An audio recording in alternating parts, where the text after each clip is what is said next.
Salve a tutti e benvenuti nel nostro terzo episodio di Friuli, alla scoperta del Friuli.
In questo momento ci troviamo nel centro di Cordenons. Il territorio dell'attuale Cordenons cominciò ad essere abitato intorno all'anno 1000 dalla popolazione dei Veneti che risiedevano nell'area nord-orientale della pianura padana. Dall'800 fino al 700 a.C.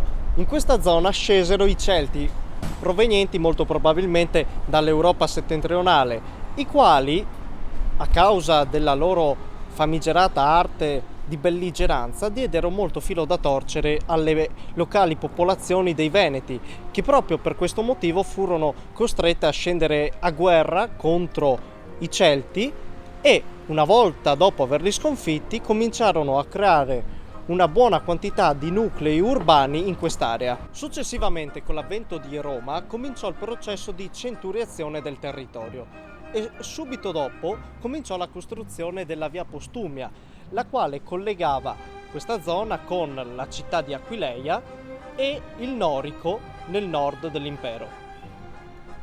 Per presidiare poi la via Postumia vennero stanzionate una serie di corti sulla via per evitare eventuali saccheggi. Da appunto una di queste corti viene il nome Cordenons, ovvero la corte sul Naon, il fiume chiamato oggi Noncello.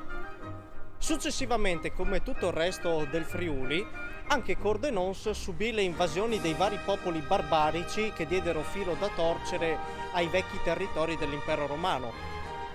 Ed è proprio sotto il regno dei Longobardi che possiamo avere anche le prime testimonianze scritte di una Cortis Naonis, una cortina sul Noncello, e quindi a tutti gli effetti il nome dell'attuale città. Successivamente, poi dopo i Longobardi, fu contesa tra i vari regni austriaco-tedeschi questo territorio, per poi passare infine nel 1500 sotto il dominio della Repubblica di Venezia, che favorì lo sviluppo dell'area, ma spostando il centro di potere del territorio a Pordenone.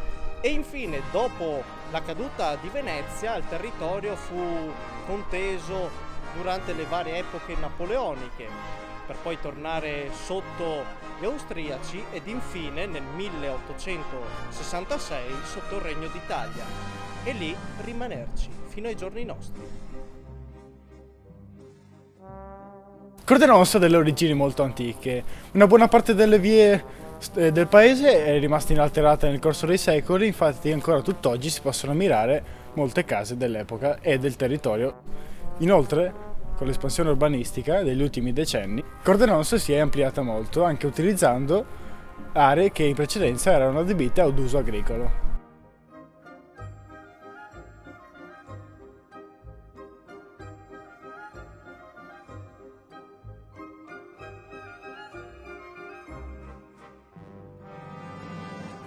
troviamo nel Duomo di Cordenons, edificato tra il 1778 e il 1836.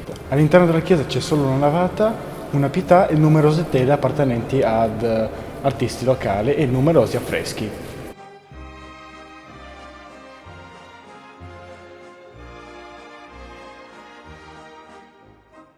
Il campanile, invece, edificato nel 1892 e alto 71 metri, ha come sommità un angeletto. Il cotonificio Cantoni fu instaurato all'inizio del Novecento e concluso nel 1901. Lo stabilimento fu presto messo in funzione ed ebbe un favorevole sviluppo. Però, alla vigilia del primo conflitto mondiale, fu preso d'occupazione e alla fine del primo conflitto mondiale ebbe un arresto.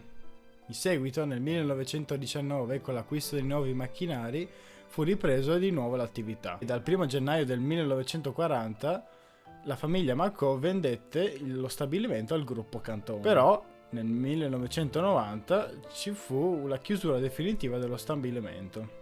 In questo momento ci troviamo ai Magredi. Il termine Magredi deriva dal termine friulano terra magra, cioè terra arida.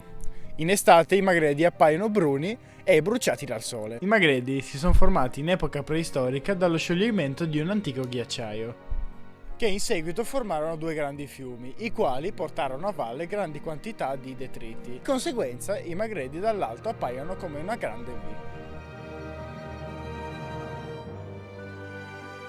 La parlata tipica del paese di Cordenons è il folpo, una variante del friulano occidentale. Il termine folpo viene dal dialetto veneto e significa polpo. Quest'ultimo fu dato dagli abitanti di Pordenone in riferimento agli abitanti di Cordenons, inizialmente con fini dispregiativi. Però con l'andare del tempo divenne sinonimo della parola abitanti di Cordenons.